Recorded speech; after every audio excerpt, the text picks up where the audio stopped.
आज से यानी कि 13 अप्रैल से बैसाख का पावन महीना प्रारंभ हो गया है। आज से हम बैसाख माह का महत्व रोज़ सुनेंगे, यानी कि बैसाख माह का यह महत्व अध्याय बन है।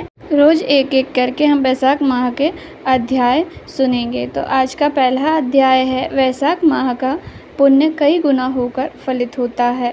सूत जी कहते हैं, राजा अम्बरीश ने परमेष्टि ब्रह्म के पुत्र देवर्षि नारद से पुण्यमय बैसाख माह का महत्व पूछा तो उन्होंने इस प्रकार कहा, ब्राह्मण, मैंने आपसे सभी महीनों का महत्व सुना।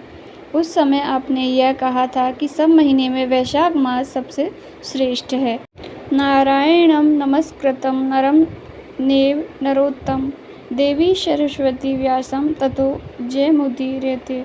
भगवान नारायण नरश्रेष्ठ, नर देवी सरस्वती तथा महर्षि वेद व्यास को नमस्कार करके भगवान की विजय कथा से परिपूर्ण इतिहास पुराण आदि का पाठ करना चाहिए।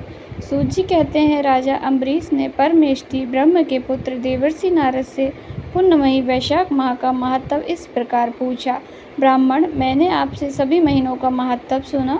उस समय आपने यह कहा था कि सब महीनों में वैशाख मास श्रेष्ठ है, इसलिए यह बताने की कृपया करें कि वैशाख मास क्यों भगवान विष्णु को प्रिय है और इस समय कौन कौन से धर्म भगवान विष्णु के लिए प्रतिकारक हैं। नारद जी ने कहा, वैशाख मास को ब्रह्मा जी ने सब मासों में उत्तम सिद्ध किया है।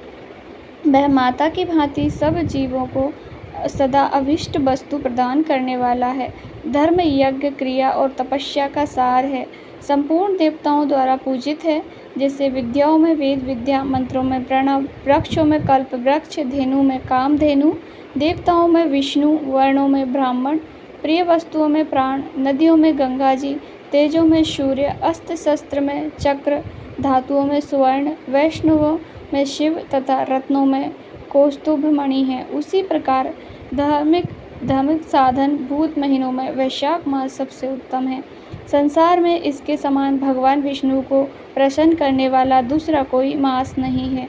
जो वैशाख मास में सूर्योदय से पहले स्नान करता है, उससे भगवान विष्णु निरंतर प्रीति करते हैं।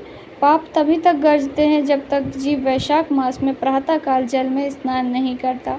राजन, वैशाख मास के बैसाख महीने में जब सब तीर्थ आदि देवता तीर्थ के अतिरिक्त बाहर के जल में भी सदैव स्थिर रहते हैं। भगवान विष्णु की आज्ञा से मनुष्यों का कल्याण करने के लिए वे सूर्योदय से लेकर 6 दंड के भीतर तक वहाँ मौजूद रहते हैं। वैशाख माह के समान कोई मास नहीं है, सतयुग के समान कोई युग नहीं है, वेद के समान कोई शास्त्र नहीं है और गंगा जी के समान कोई तीर्थ नहीं है। जल के समान दान नहीं है, खेती के समान धन नहीं है और जीवन से बढ़कर कोई लाभ नहीं है। उपवास के समान कोई तप नहीं है, दान से बढ़कर कोई सुख नहीं है, दया के समान धर्म नहीं है, धर्म के समान मित्र नहीं है, सत्य के समान यश नहीं है, आरोग्य के समान उन्नति नहीं है। भगवान विष्णु से बढ़कर कोई रक्षक नहीं है और वैशाख माह के समान संसार में कोई पवित्र मास नहीं है, ऐसा विद्वान पुरुषों का मत है। वैशाख श्रेष्ठ मास है, शेष साईं भगवान विष्णु को सदा प्रिय है। सब दानों से जो पुण्य होता है, सब तीर्थों में जो फल होता है, उसी को वैशाख मास में मनुष्य केवल जल दान करके प्राप्त कर लेता है। जो जल दान में असमर्थ है, ऐसे ऐश्वर्य की अभिलाषा रखने वाले पुरुष को उचित है कि वह दूसरे को प्रबोध करे, दूसरे को जल दान का महत्व समझाए। यह सब दानों से बढ़कर हितकारी है। जो मनुष्य वैशाख माह में सड़क पर यात्रियों के लिए प्याऊ लगाता है, वह विष्णु लोक में प्रविष्ट होता है। नृपश्रेष्ठ प्रापदान पोसला या प्याऊ देवताओं के पितरों तथा ऋषियों को अत्यंत प्रीति देने वाला है। जिसे प्याऊ लगाकर रास्ते के थके मांदे मनुष्यों को संतुष्ट किया है, उसने ब्रह्मा, विष्णु और शिव आदि देवताओं को संतुष्ट कर लिया है। राजन, वैशाख मास में जल की इच्छा रखने वाले को जल, छाया चाहने वाले को छाता और पंखे की इच्छा रखने वाले को पंखा देना चाहिए। राजेंद्र, जो प्यास से पीड़ित महात्मा पुरुष के लिए शीतल जल प्रदान करता है, वह उतने ही मात्र से 10,000 राजसूनी यज्ञों का फल प्राप्त कर लेता है। धूप और परिश्रम से पीड़ित ब्राह्मण को जो पंखा डुलाकर हवा करता है, वह उतने ही मात्र से निष्पाप होकर भगवान का पार्षद हो जाता है। जो मार्ग में थके हुए श्रेष्ठ द्विज को वस्त्र से भी हवा करता है, वह उससे भी मुक्त हो जाता है। विष्णु का सायुज्य प्राप्त कर लेता है। जो शुद्ध चित्त से ताड़ का पंखा देता है वह सब पापों का नाश करके ब्रह्मलोक को जाता है। जो विष्णु प्रिय वैशाख मास में पादुका का दान करता है वह यमदूतों को तिरस्कार करके विष्णु लोक में जाता है।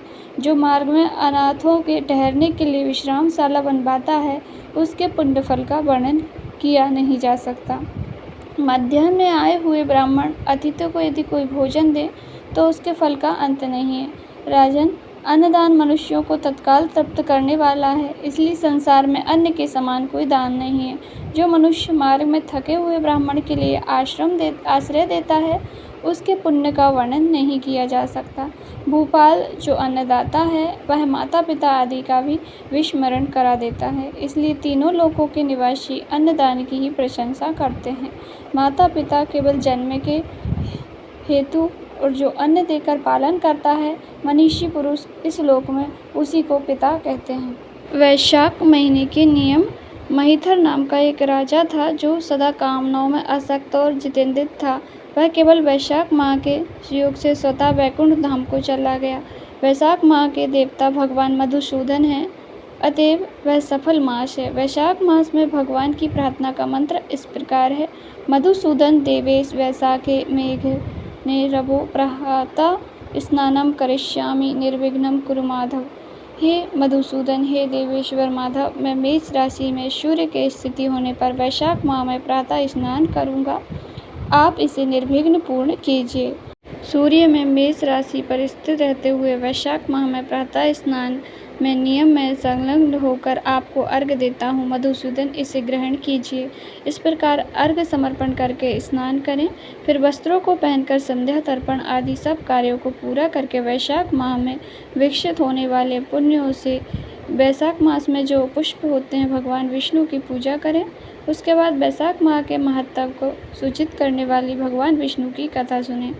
ऐसा करने से कोटि जन्मों के पापों से मुक्त होकर मनुष्य को मोक्ष की प्राप्ति होती है। यह शरीर अपने अधीन है, जल भी अपने अधीन ही है, साथ ही अपनी जिह्वा भी अपने वश में है। अतः इस स्वाधीन शरीर से स्वाधीन जल में स्नान करके स्वाधीन जिह्वा से हरि इन दो अक्षरों को उच्चारण करें। जो वैशाख माह में तुलसी दल से भगवान विष्णु की पूजा करता है वह विष्णु भगवान की सायुज्य मुक्ति को पाता है। अतः अनेक प्रकार के भक्ति मार्ग से तथा भांति भांति के व्रतों द्वारा भगवान विष्णु की सेवा तथा उनके सगुण या निर्गुण स्वरूप का अनन्य चित्त से ध्यान करना चाहिए।